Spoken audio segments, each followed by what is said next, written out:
జేఎన్జేహెచ్ఎస్ సభ్యులందరికీ నమస్కారం. ఇప్పుడు మన సొసైటీ ఒక క్రూషియల్ స్టేజ్లో ఉంది.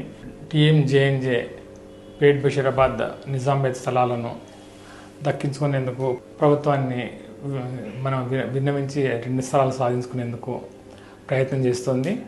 వాస్తవానికి మనం 18 ఏళ్ల క్రితం డబ్బులు కట్టింది 12,33,00,000 రూపాయలు కట్టింది కేవలం నిజాంపేట పేట్ బషీరాబాద్ గురించి. ఈ 2 స్థలాలు వస్తాయని 1000 మందికి పైగా సభ్యులు ఉన్న మన సొసైటీలో అందరూ ప్రతి ఒక్కరూ వేచి ఉన్నారు. సరే, కోర్టు కేసులు వగైరాలు వాటితో కాలం గడిచిపోయింది. ఇప్పుడు మనము ప్రధానంగా ముఖ్యమంత్రి రేవంత్ రెడ్డి గారి నిర్ణయం మీద మన 1000 మంది జీవితాలు ఆధారపడి ఉన్నాయి.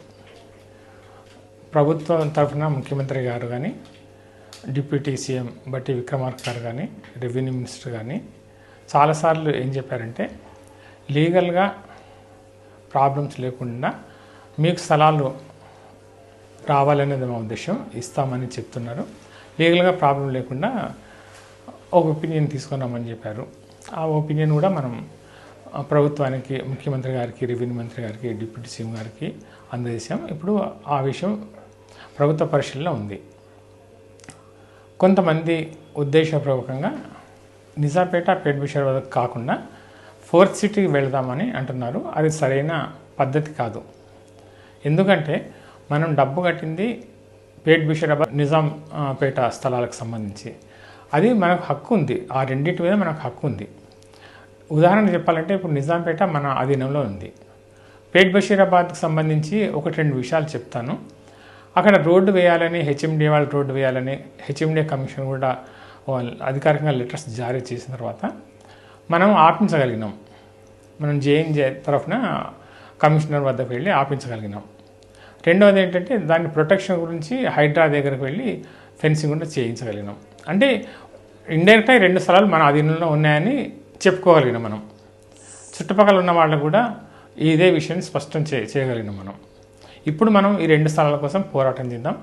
టీమ్ జేఎన్జే వీటి కోసం పనిచేస్తుంది. లీగల్గా కొన్ని సమస్యలు అనేవి, ఈ సమస్యలను పరిష్కరించుకునేందుకు ఇప్పుడు లీగల్గా బాగా నిపుణులైన ఎం సాగర్ కుమార్ గారిని టీమ్ జేఎన్జే తరఫున పోటీకి నిలబెడుతున్నాము. వీరికి సభ్యులందరూ సహకరించాలి, సభ్యులందరూ ఓటు వేసి ఆశీర్వదించాలి, దీవించాలని కోరుతున్నాను.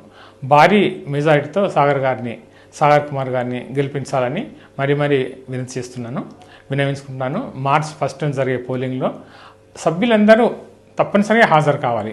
ఎందుకంటే ఓటు అనేది ప్రాథమిక హక్కు. ప్రజాస్వామ్యంలో ప్రధానమైనది మనం నమ్ముతున్నది అంటే ఓటింగ్ సరళి.